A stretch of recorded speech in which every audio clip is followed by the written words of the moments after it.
Halo semuanya, Assalamualaikum warahmatullahi wabarakatuh. Jumpa lagi di channel Batara Energi. Nah, pada video kali ini saya ingin mereview sebuah produk, sebuah inverter hybrid off-grid dari Livoltech. Kalau sebelumnya kami hanya menampilkan instalasi-instalasi PLTS hybrid. Nah, pada video kali ini saya ingin membahas sebuah inverter hybrid off-grid kapasitas 5 kW dari Livoltech. Nah, inverter hybrid off-grid kapasitas 5 kW yang ada di pasaran itu pada umumnya memiliki ciri-ciri hanya punya satu input MPPT dan bisa di oversizing sampai 110 atau 120% dengan tegangan VOC itu maksimal di 450 volt. Nah, inverter yang ini beda teman-teman. Inverter yang ini dia punya dua input MPPT, jadi MPPT-nya tetap satu tapi punya dua input, jadi bisa dipasang dua string dengan tegangan maksimum sampai 480 volt dan bisa di oversizing sampai 150%. Jadi kita bisa pasang sampai 7.500 WP. Nah, apa saja fitur-fiturnya dan keunggulan dan kelemahannya? Silakan simak di video ini.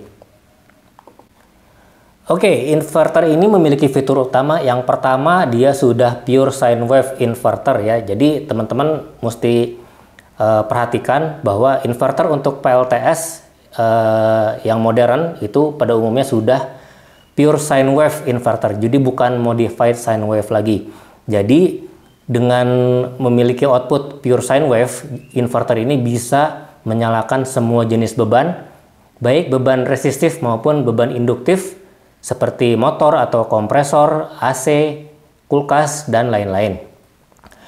Yang kedua, dia punya Bluetooth, modul Bluetooth yang sudah built-in, teman-teman. Jadi dia Bluetooth-nya ini sudah on-board.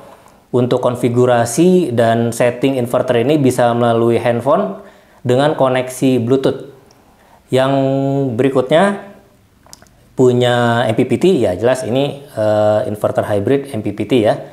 Dan zero transfer time. Jadi inverter ini diklaim memiliki transfer time 0 millisecond. Kalau inverter-inverter pada inverter hybrid pada umumnya itu memiliki transfer time di 10 millisecond. Ya, memang nggak begitu kelihatan sih teman-teman. Jadi, tapi ini satu poin plus ya menurut saya. Kemudian dia bisa kompatibel dengan berbagai baterai, baik lead acid maupun lithium. Nah, ini yang sangat memudahkan ya teman-teman. Jadi kalau teman-teman punya budget yang terbatas untuk membeli baterai lithium, teman-teman bisa menggunakan baterai lead acid atau baterai VRLA. Dan bisa digunakan tanpa baterai atau bateraieless ya, tentu dengan beberapa fitur yang tidak dapat digunakan. Dan yang berikutnya, inverter ini bisa connect AC inputnya itu dari PLN, dari grid maupun dari generator. Yang berikutnya punya output voltage yang bisa dikonfigurasi. Bisa di tegangan 220, 230 maupun 240 volt. Kemudian beberapa proteksi ini sudah include ya, termasuk proteksi over temperatur untuk baterai. Dan dia bisa komunikasi dengan BMS lithium. Inverter hybrid itu ada yang bisa komunikasi dengan BMS baterai lithium, ada juga yang nggak bisa ya teman-teman ya. Teman-teman harus perhatikan. Dan itu beda di harganya.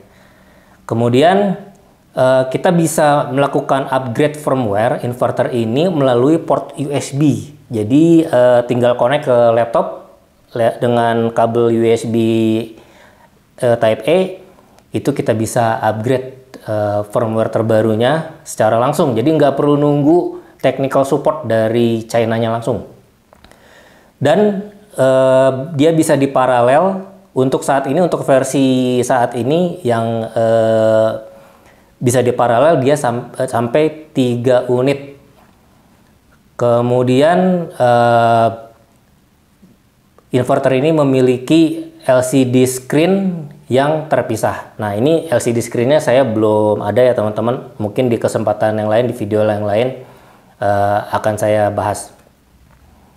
Nah, saya akan sebutkan satu persatu spesifikasi teknis dari inverter ini. Yang pertama dari PV input.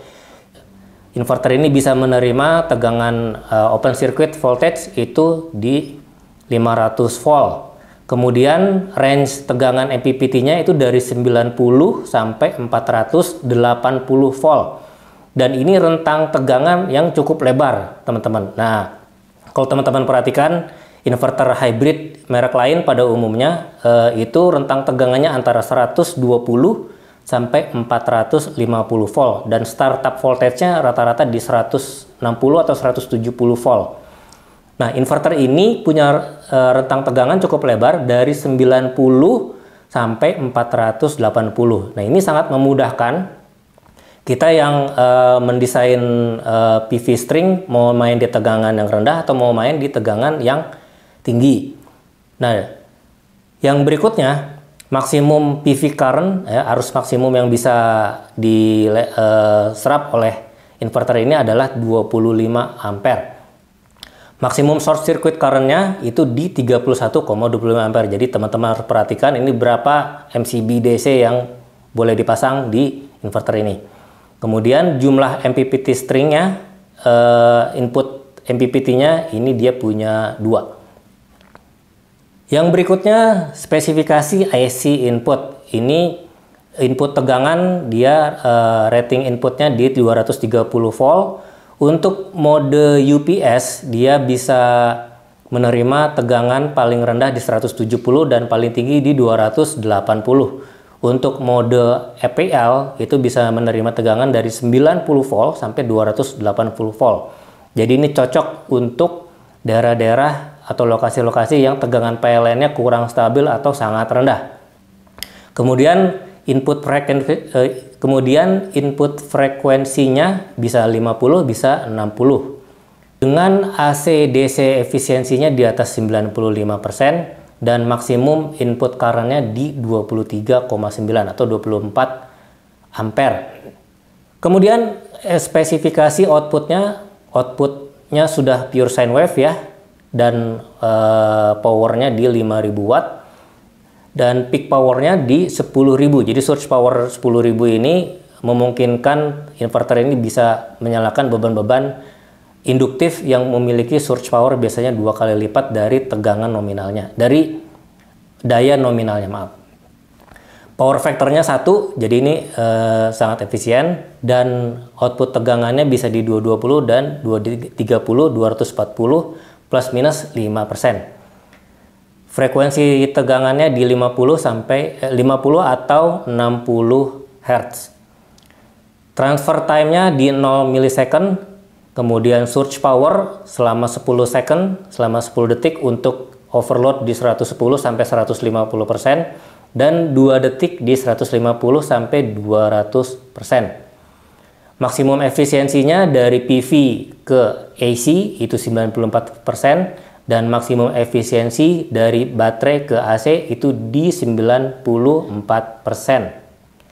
Nah, dari spesifikasi teknis tersebut, jadi inverter ini menarik menurut saya dari 3 poin. Yang pertama, dia punya 1 MPPT dengan 2 string input, karena ini sangat membantu kita yang mendesain PV string.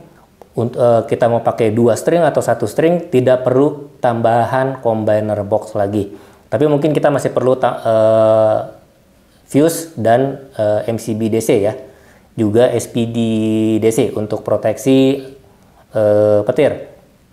Kemudian yang kedua, itu range tegangannya lebar. Untuk MPPT-nya dari 90 sampai 480 volt. Jadi mau main di tegangan yang rendah atau di tegangan yang tinggi juga bisa.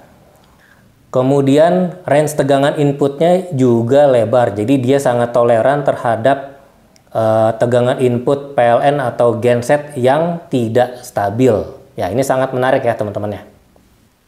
Sekarang saya jelaskan satu persatu apa saja interface dan port-port yang ada di bagian bawah inverter ini. Yang pertama ada circuit breaker. Ini akan memutus arus ke beban jika inverter mengalami overload atau over temperatur.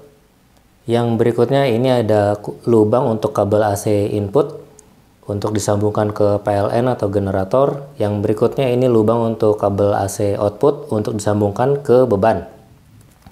Ini sebetulnya slot untuk port paralel. Jadi inverter ini sebetulnya bisa diparalel sampai 3 unit untuk versi yang sekarang. Tapi karena unit yang dipinjamkan ke saya ini untuk sampel, untuk demo, jadi tidak ada port paralelnya. Kemudian ini ada port LAN, jadi ini bisa disambungkan ke router atau switch menggunakan kabel RJ45, kabel LAN ya. Dan di sebelahnya ini ada tombol reset untuk reset WiFi. Kemudian ini ada LED indikator untuk WiFi. Berikutnya ini ada port untuk LCD eksternal, ini juga sama menggunakan soket RJ45. Kemudian ini ada soket USB Type A untuk upgrade firmware menggunakan PC atau laptop. Dan berikutnya ini ada pin, ada 7 pin. Pin 1 dan pin 2 itu reserve ya, tidak digunakan. Pin 3 dan pin 4 itu untuk NTC, untuk sensor temperatur ke baterai. Jadi sensor temperaturnya nanti bisa ditempelkan di baterai VRLA atau baterai lead acid. Jika baterai mengalami over temperatur, maka inverter ini akan memutus koneksi ke baterai. Kemudian pin 5, 6, 7 ini adalah dry contact. Fungsinya sama seperti relay. Input ini kita bisa menggunakan sebagai input untuk menyalakan generator. Jika baterai sudah low dan tidak ada input dari PLN, maka dia bisa menyalakan generator. Kemudian di sebelahnya ini ada port BMS, sama menggunakan soket RJ45. Jadi inverter ini bisa berkomunikasi dengan baterai lithium langsung ke BMS-nya. Jadi bisa membaca status SOC dan SOH dari baterai lithium. Di sini ada lubang untuk kabel baterai, positif dan negatifnya. Ini ada tombol on off switch untuk mematikan dan menyalakan output. Kemudian ada lubang kabel untuk PV1 dan PV2. Nah, untuk wiring diagram dan interkoneksinya ini hampir sama dengan inverter hybrid off-grid pada umumnya ya teman-teman. Jadi kita tinggal masukkan input dari solar panel ke PV1 dan PV2, kemudian input dari PLN atau generator ke AC input dan outputnya ke beban. Kemudian sambungkan ke terminal baterai, ke baterai. Mungkin yang sedikit berbeda di sini ada port NTC, port LAN, dan port BMS. Nah, inverter ini memiliki 3 working mode. Yang pertama adalah off-grid mode, yang kedua adalah backup mode, yang ketiga adalah economic mode. Nah, saya akan jelaskan satu persatu perbedaan dari mode-mode ini. Yang pertama adalah off-grid mode. Pada off-grid mode ini, inverter tidak ada input dari grid atau dari PLN atau generator. Jadi inputnya hanya dari solar panel. Jika energi dari solar panel berlebih, maka langsung disuplai ke beban dan kelebihannya disimpan ke dalam baterai. Ketika energi dari solar panel berkurang atau sudah tidak ada, maka energi diambil dari baterai. Dalam off-grid mode ini, maka prioritas suplai ke beban yang pertama dari solar panel dan yang kedua dari baterai. Untuk charging priority-nya itu hanya dari solar panel. Nah, yang kedua adalah backup mode. Pada mode backup mode ini, energi dari solar panel dan grid digunakan untuk charging baterai pada waktu yang bersamaan. Sementara untuk suplai ke beban, prioritasnya diambil dari solar panel dan jika tidak cukup baru diimpor dari grid atau PLN. Ketika energi dari solar panel lebih dari cukup, maka charging dan suplai ke beban diambil dari solar panel dan grid hanya standby. Jika penyinaran kurang, maka suplai ke beban diambil dari grid atau utility dan digunakan untuk charging baterai pada waktu yang bersamaan. Dan ini yang paling penting, ketika tidak ada energi dari solar panel dan grid dari PLN, baru baterai digunakan untuk suplai ke beban. Itulah disebutnya ini adalah backup mode.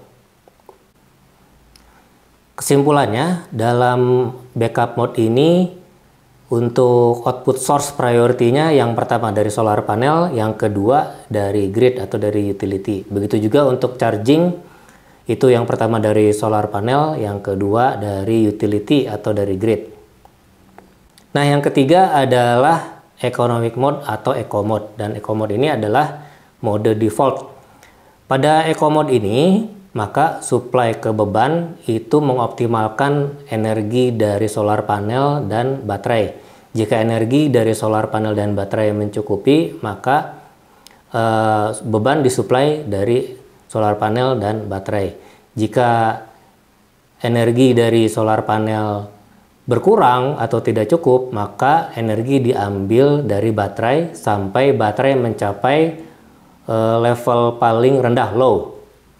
Jika baterai mencapai low level, baru inverter mengambil suplai dari utility atau dari grid.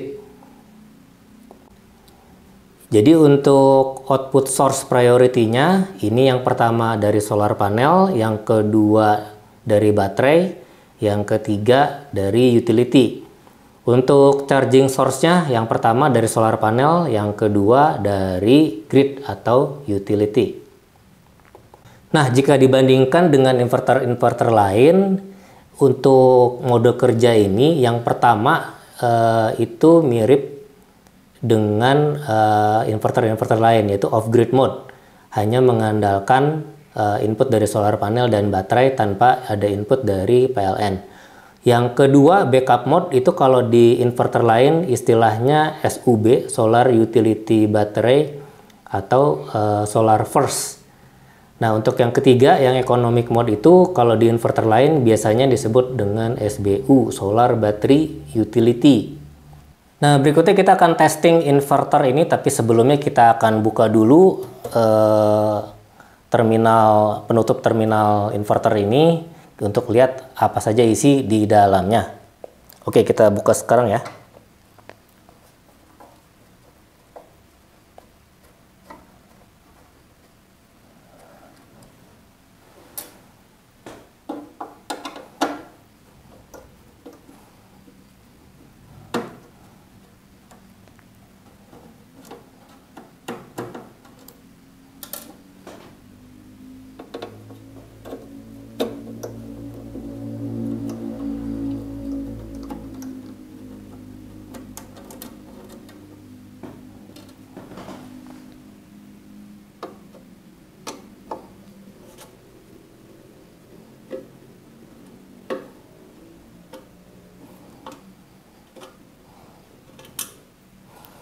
Oke, ini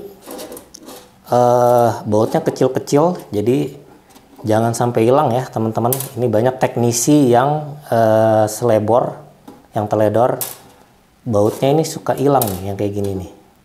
Ini kita amankan dulu, kemudian kita buka.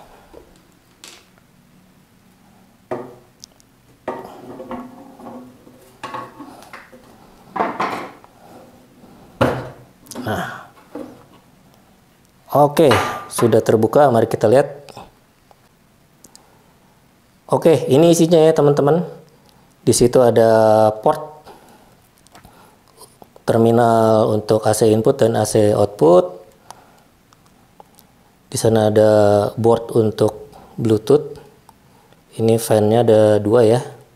Dan ini ada terminal input untuk PV1 dan PV2. Oke, selanjutnya kita akan memasang kabel-kabel untuk masing-masing terminal. Karena untuk pengetesan, jadi kita hanya akan menggunakan PV1 saja. Yang PV2-nya kita nggak pakai.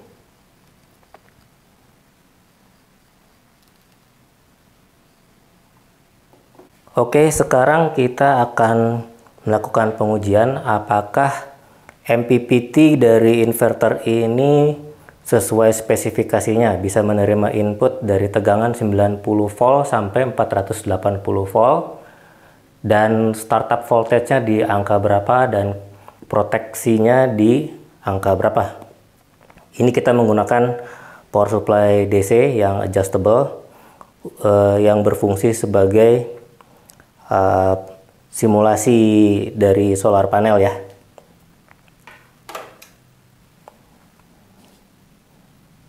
Oke, tegangannya masih 0. Kita naikkan sedikit demi sedikit. Kira-kira di angka berapa MPPT inverter ini mulai start up.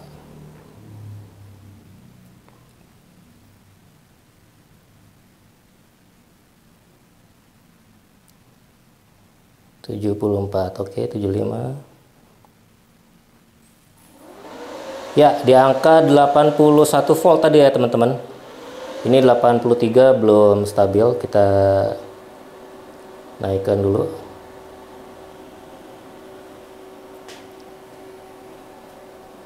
...86 volt. Ini sudah aktif ya teman-teman. Ini saya tunjukkan LED indikatornya.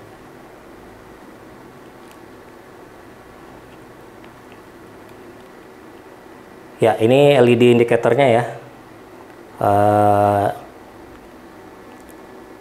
Dia sudah dapat tegangan dari solar panel.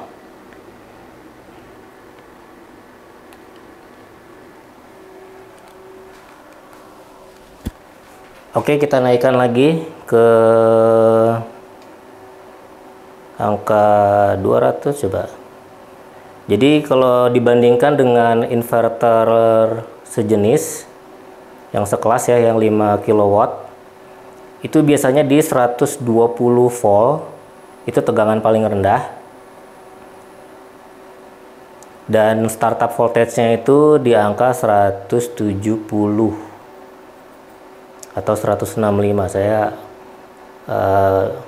ya beda-beda dikit ya. Ini 139. Oke, kita naikkan ke 200.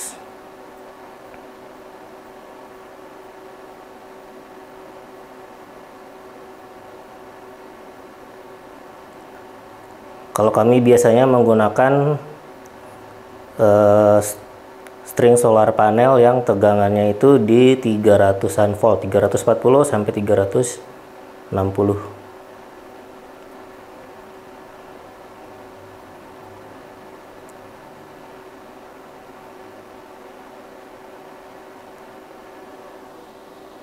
Oke, 280.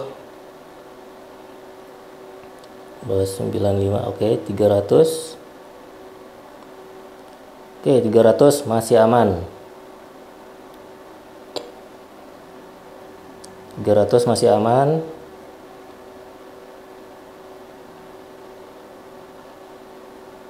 328, 330. Oke. 340 ya, ini biasanya kami gunakan tegangan solar panel dari stringnya itu di 340-an nih. Kita lihat di 360, berarti nggak ada masalah ya.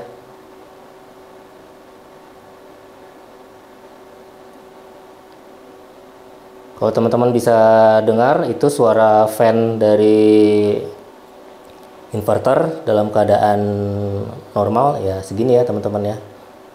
Dan itu semua inverter juga seperti itu. Inverter hybrid off grid itu dia punya fan Oke, ini sudah di 406 volt. Ya, kita pelan-pelan ya, mendekati 430 sampai 450. Apakah betul spesifikasinya di 450 aman ya? Nah, ini bedanya dengan inverter yang merek lain ya. Biasanya di tegangan 450 itu sudah alarm.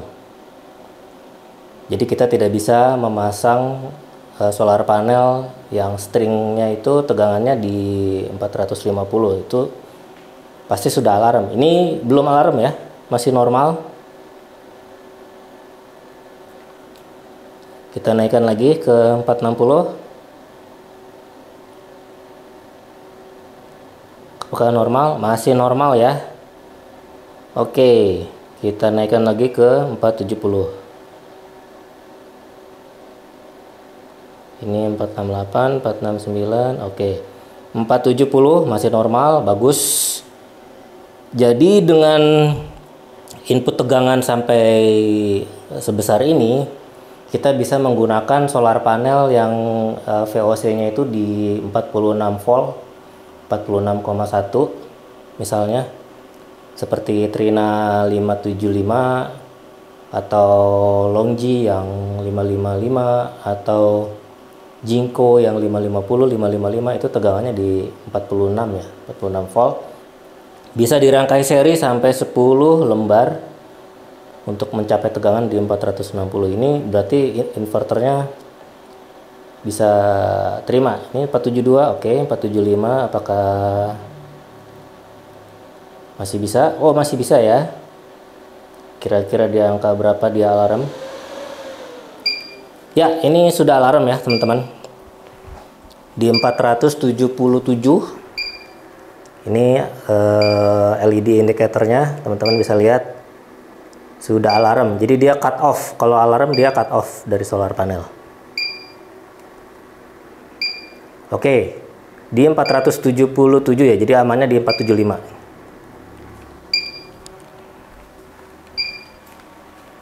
Oke, nice. Kita turunin lagi dulu ini. Kita turunkan dulu di 475. Apakah masih alarm? Masih ya. Kita turunkan di angka berapa?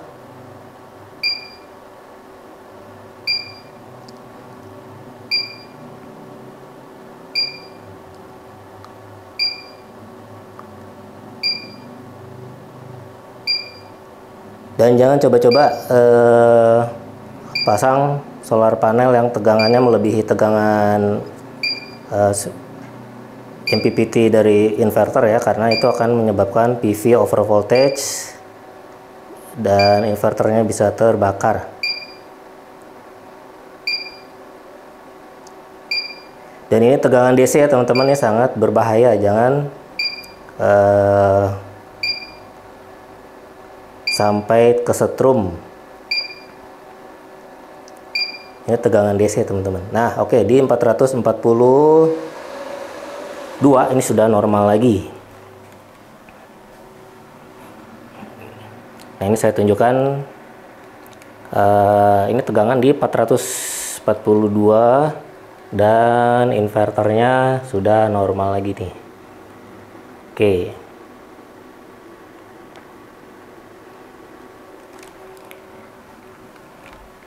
Oke, nice.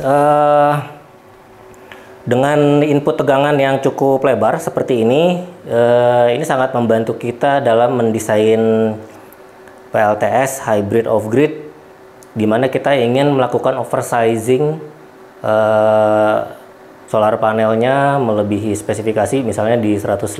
Ini menurut pabrikan dia bisa di oversizing di 150%, dan itu sangat berguna untuk meningkatkan yield energi yang dihasilkan dari solar panel per KWP setiap hari. Oke, ini dibandingkan dengan inverter lain itu di 120 sampai 450, ini dari 90 ya, tadi 81 volt sudah startup. Dan maksimumnya tadi di 475 ya, sekitar 475. Dan ini sangat membantu ya teman-teman. Oke, good job Leveltech, good job. Sekarang kita matikan lagi. Berikutnya saya akan melakukan pengetesan dengan input dari PLN dan dari solar panel bersamaan tanpa menggunakan baterai. Ini kita masih belum menggunakan baterai ya teman-teman, jadi ini masih bateraieless. Ya, sekarang kita akan menguji menggunakan AC input dari PLN dan PV input dari power supply DC. Sekarang saya nyalakan dulu input PLN-nya. Bismillahirrahmanirrahim.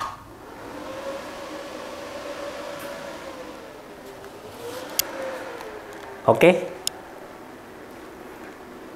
Ya, ini LED indikatornya ya teman-teman, masih merah, kemudian hijau.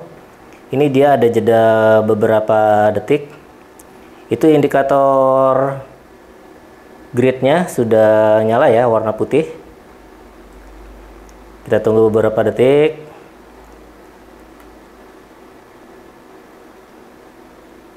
Nggak tahu nih, mungkin sekitar 10 atau 15 detik baru connect. Oke, ya ini sudah connect ya.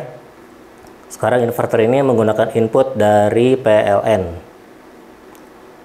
Sekarang kita nyalakan power supply DC-nya. Dan kita lihat nanti apakah indikator solar panelnya menyala.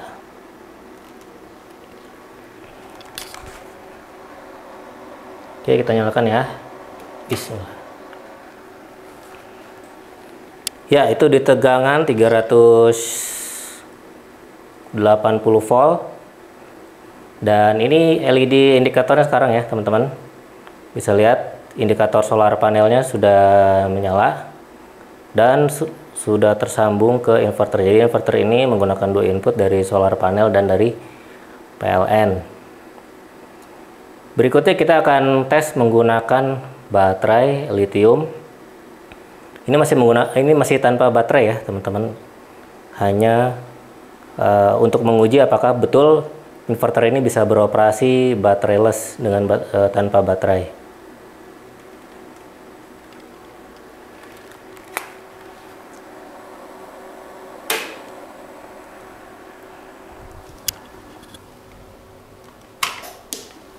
Oke.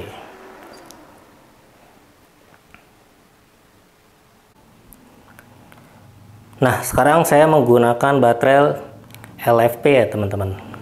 Lithium iron phosphate. Ini baterainya seperti ini. Saya menggunakan baterai lithium iron phosphate 16S 48 volt 100 Ah. Ini sudah tersambung ke terminal inverternya ya, teman-teman.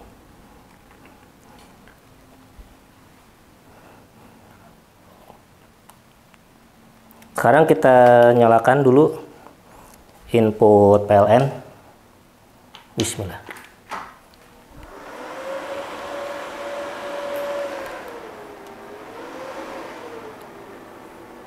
Ya, ini indikatornya sudah nyala ya. Masih merah, nanti tunggu beberapa detik baru tersambung ke PLN. Sekarang saya langsung nyalakan aja input dari untuk PV.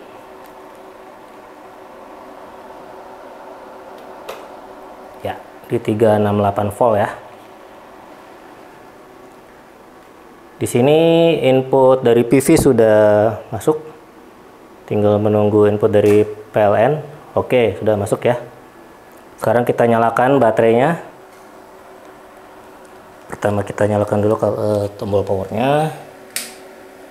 Ya. Nggak ada alarm ya, teman-teman.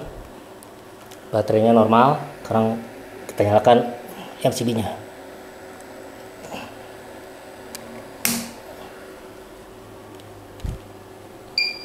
Oke. Ya, di sini kelihatan baterainya masih kedip-kedip ya indikatornya, artinya ini belum connect. Kita tunggu beberapa saat. Oh, ternyata ini baterainya mati ya. Kita reset dulu menggunakan obeng.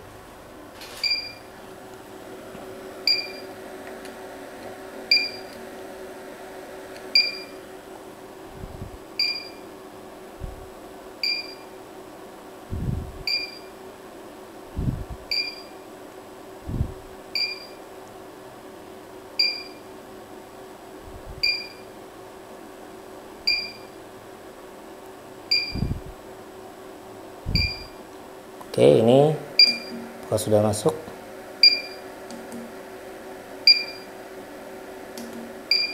Kalau dari baterai ini sudah normal. Kita tunggu apakah dari inverter sudah bisa connect.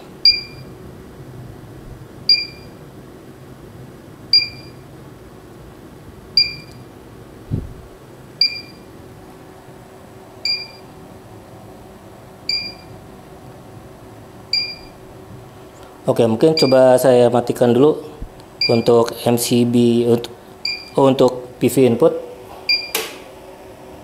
dan AC inputnya kita matikan dulu.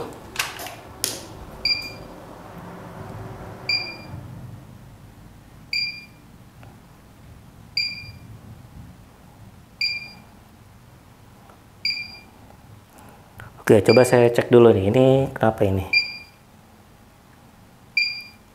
A few moments later. Ya, teman-teman, ini ternyata kita harus setting dulu di aplikasi MyLiVoltech dan kita setting dulu konfigurasi baterainya. Ini defaultnya tadi no battery, jadi itu sebabnya dia indikator inverternya fault, artinya baterai tidak connect. Kita harus setting dulu lewat Bluetooth, kemudian pilih baterai type-nya. Ini kita pakai lead acid karena kalau pakai baterai lithium protokolnya belum support. Nah, ini sekarang sudah connect ya.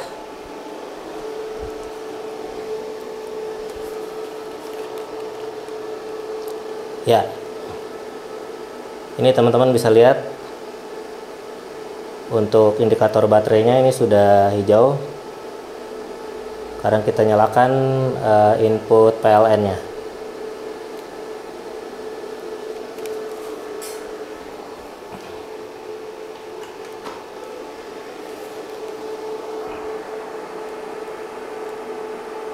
Ya, ini sekarang PLN-nya sudah dinyalakan ya, tapi ini belum masuk. Kita tunggu beberapa detik sampai dia connect.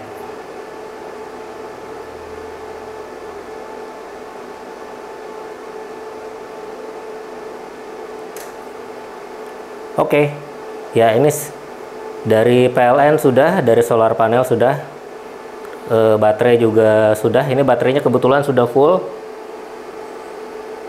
jadi tidak ada charging, tidak ada proses charging sekarang. Berikutnya kita akan sambungkan ke beban ya, teman-teman.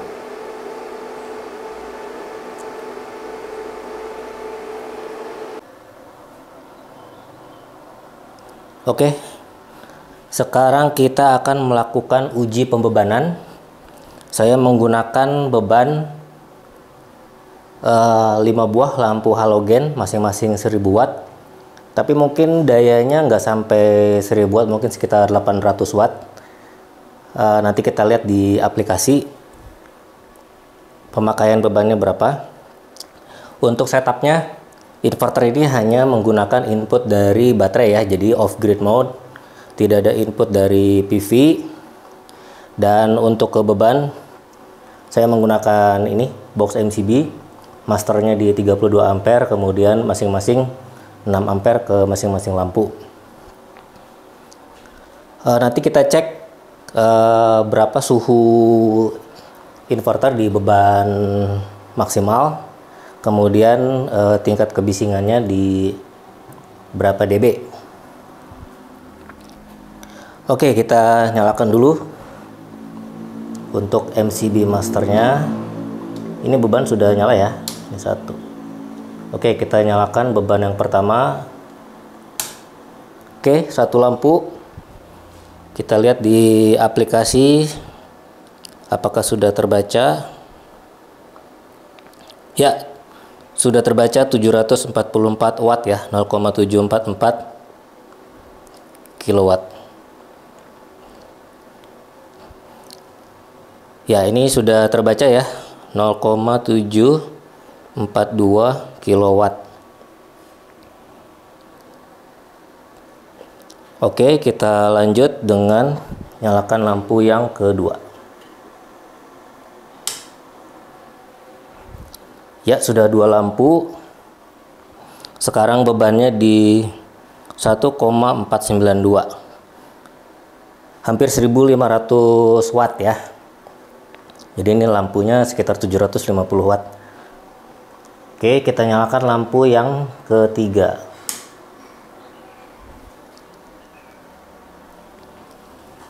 Ya, di sini sudah terbaca bebannya di 2,219.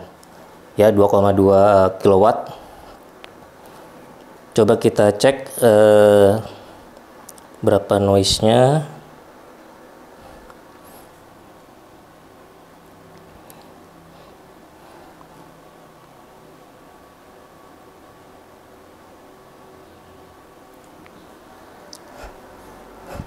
Oke, ini noise fan-nya di angka 78 ya.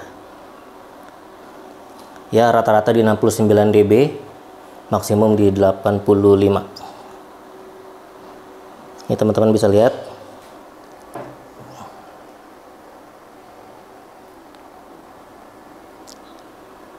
Noise-nya di hampir 70 dB ya. Oke, selanjutnya kita nyalakan lampu yang keempat.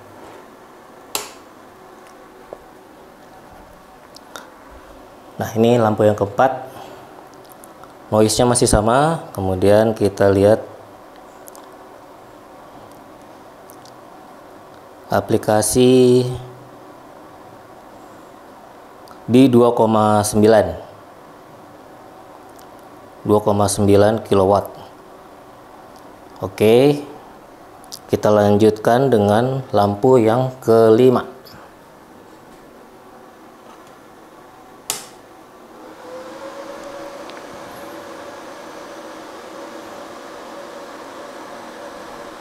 Ya, di lampu yang kelima bebannya sekitar 3,6 ya. 3,6 kilowatt dengan kebisingan ini berapa?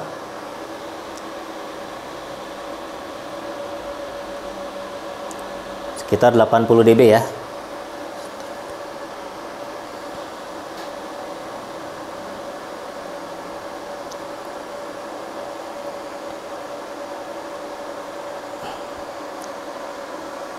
Oke, di 80 dB kebisingannya. Kemudian kita akan cek suhunya. Untuk body inverter ini masih dingin ya, 31,2 derajat. Kita ambil fotonya.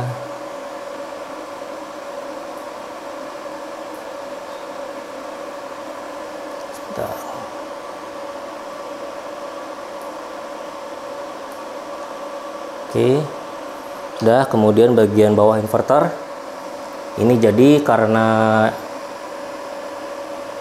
kipasnya ini kipas hisap ya, jadi pembuangan panasnya ini bukan di bawah, suhunya di 35 derajat. Oke, aman. 35 derajat sih normal ya, masih dingin ya. Ini kita cek pembuangan panasnya itu di sebelah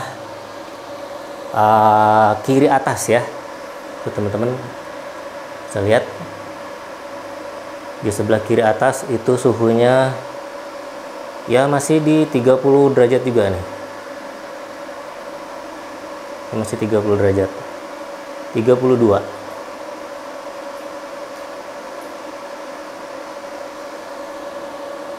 Oke, coba saya foto dulu. Oke, untuk lubang pembuangan panas di sana itu sepertinya ada induktor ya. Induktornya itu suhunya di sekitar 59 ya, hampir 60 derajat lah ini. Nah, ini yang paling panas itu induktor dia. Nah, jadi dengan beban di 3,6 ya 3,8 kilowatt ini suhunya normal dan kebisingannya juga ya kira-kira segini ya, termasuk normal. Beban lampu di 3,6 di. Oke, kita lihat lagi di aplikasi berapa sekarang bebannya. Dari baterai diambil 3,8 3,9 kilowatt dan beban lampunya di 3,6 kilowatt.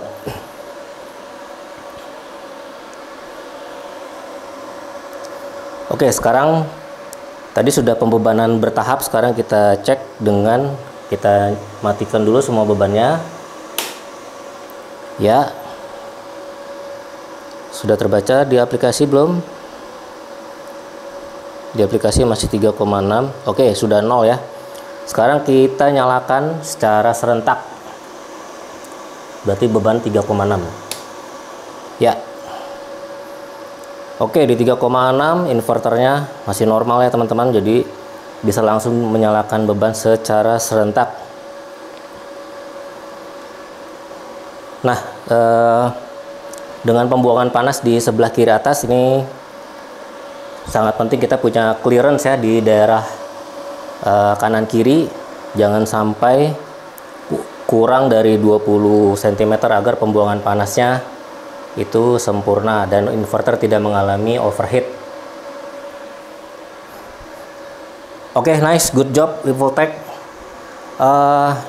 Ini karena keterbatasan beban, mungkin di lain waktu saya akan buatkan beban 5000 watt lebih ya, supaya kita bisa lihat apakah bagaimana reaksi inverter ini kalau diberikan beban berlebih atau overload.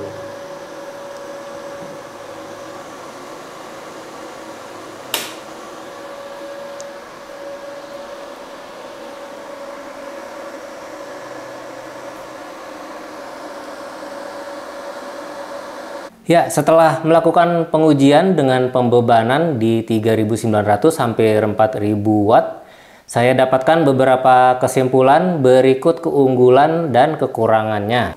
Kesimpulannya yang pertama, teman-teman, ini inverter build quality-nya bagus ya. Ini casingnya pakai metal sheet yang tebal dan moldingnya juga presisi. Kemudian beratnya itu termasuk ringan, cuma 15 kg, sehingga bisa diangkat oleh satu orang. Dan sesuai spesifikasi tertulis, jadi parameter kelistrikannya itu sesuai spesifikasi ya teman-teman.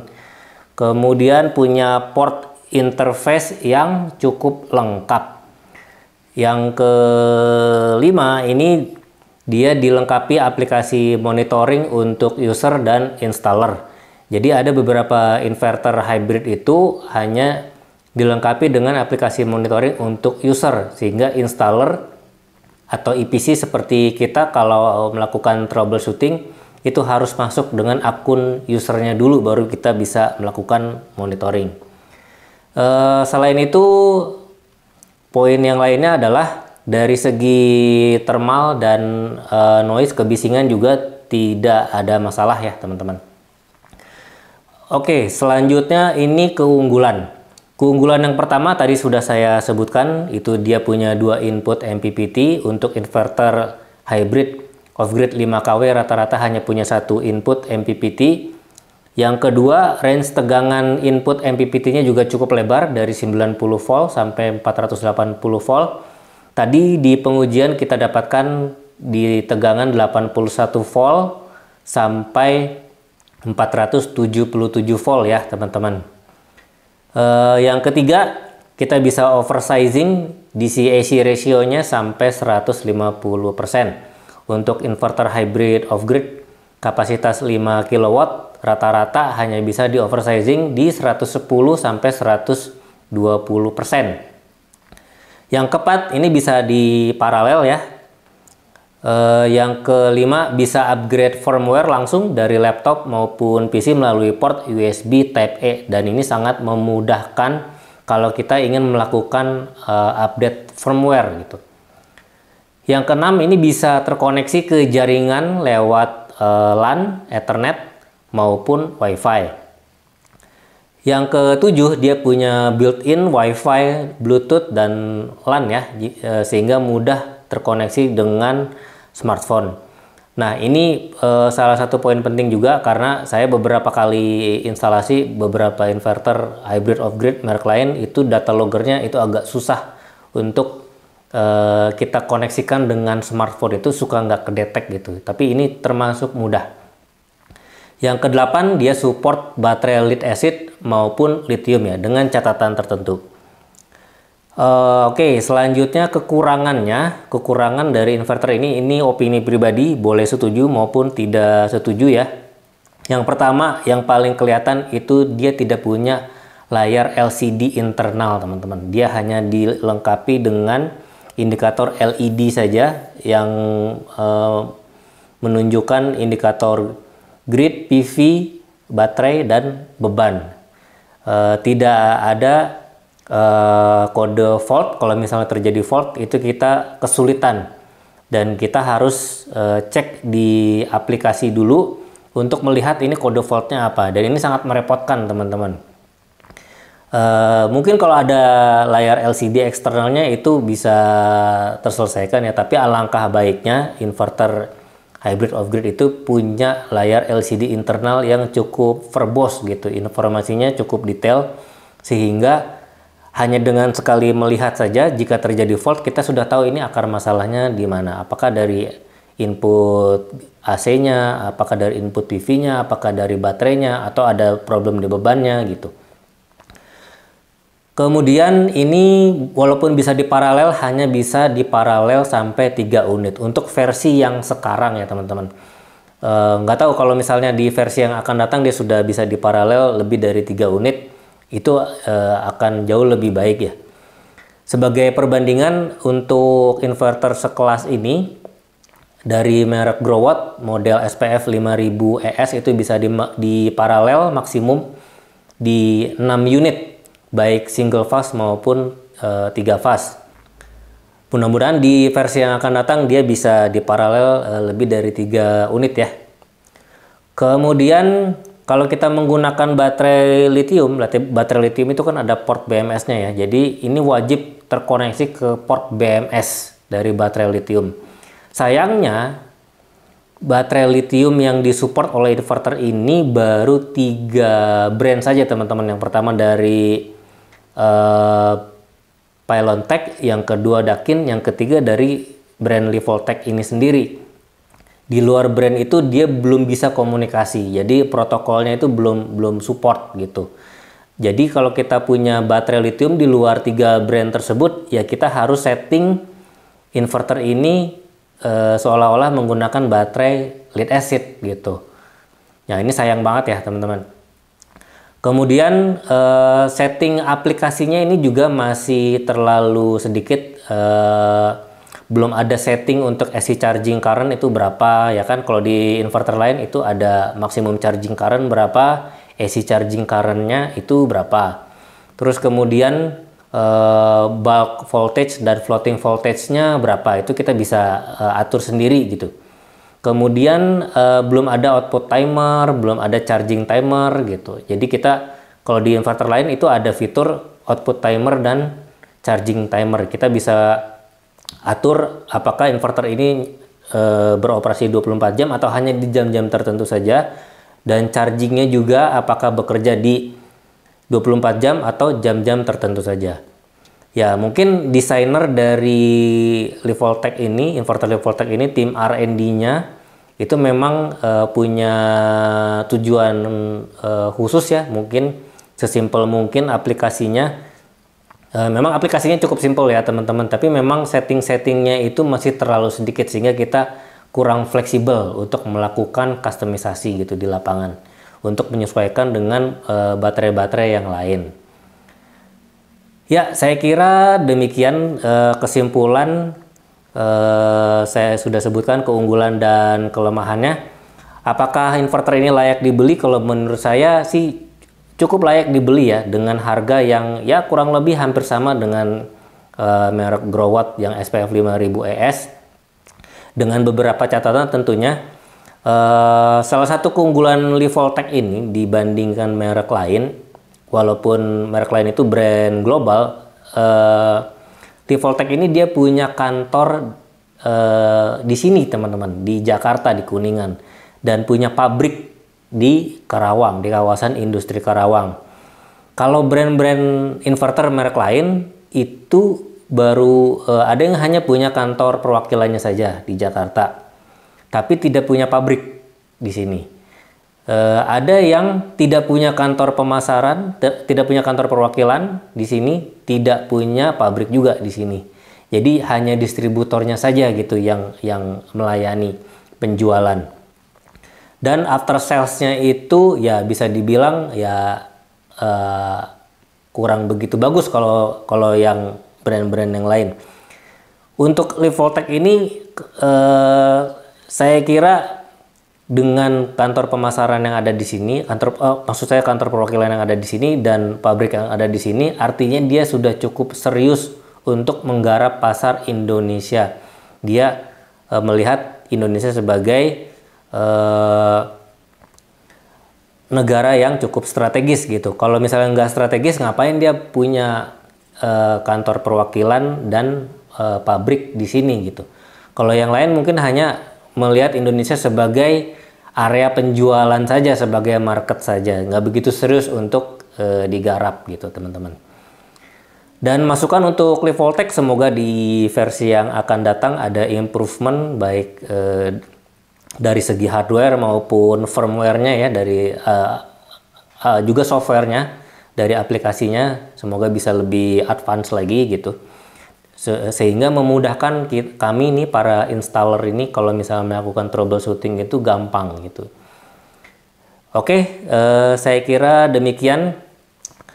Jika ada informasi saya yang tidak akurat atau tidak lengkap, silakan ketik di kolom komentar di bawah. Semoga bermanfaat.